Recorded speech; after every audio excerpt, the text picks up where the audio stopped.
If you are going to have the freedom to create with joy and to connect with the right people, the people who you want to connect with, you have to establish some parameters. You have to have it so that you are creating on your own terms. Let's walk and talk. I walk and talk to generate ideas, and sometimes I walk and talk all over the world. So I do have some of those videos that I'll be releasing in the coming weeks. Watch out for them. When I started creating in a way that is more aligned with who I am, I had to find a way to organize all my disparate ideas, just because I'm a multitude of things, and I create all different kinds of things. I'm a writer, I'm an actress, I'm a painter, I'm a nonprofit founder who loves to mentor kids. I love connecting to people, but I've also found that in my life, I have attracted some attention I didn't want. How do you establish something where you're able to create on a regular basis without having to worry about attracting the wrong people? You got to create from your heart and your soul and your truth. And yet you also have to establish these boundaries. And there is a thing, I say spiritual boundaries, things like energetically. There are a lot of people who just want to suck the energy out of you or suck the joy out of you because they're not in a good place in their lives.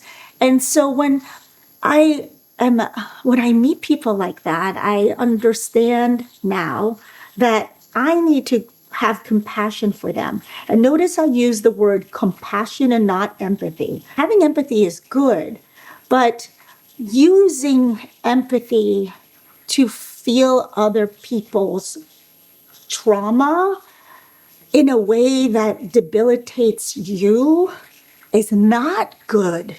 It's not good. It's not good for anybody. It's not good for the person you're empathizing, and it's not good for you either. So I use the word compassion specifically because it's like with passion for that person, with love for that person. That means compassion means with love for that person. And love doesn't necessarily mean like taking on their crap. And that's exactly why empathy is, in my opinion, not a healthy way to approach someone who is having a hard time, because it's just like you do not want to take that on. You have your own problems. Do not take on other people's problems, please. There are people who like to feel other people's trauma. And then there's like the savior complex where they try to save other people because it makes them feel good about themselves. And that's just not a good way of approaching, the heart and connection. When Charlie Kirk was assassinated, I didn't know who he was. I thought, I knew who he was when I looked him up. I didn't know his name. I just knew about his work going around on campuses and having open discourse. And I was shocked at how some of the people that are in the arts industry and so forth, who are like really big-hearted, empathetic people, just said how he deserved it.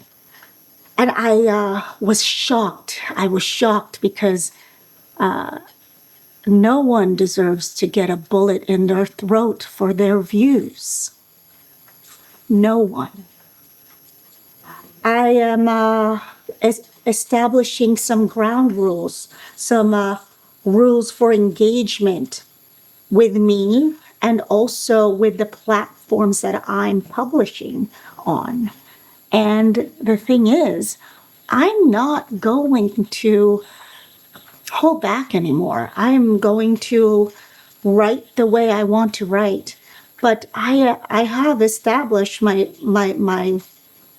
protection.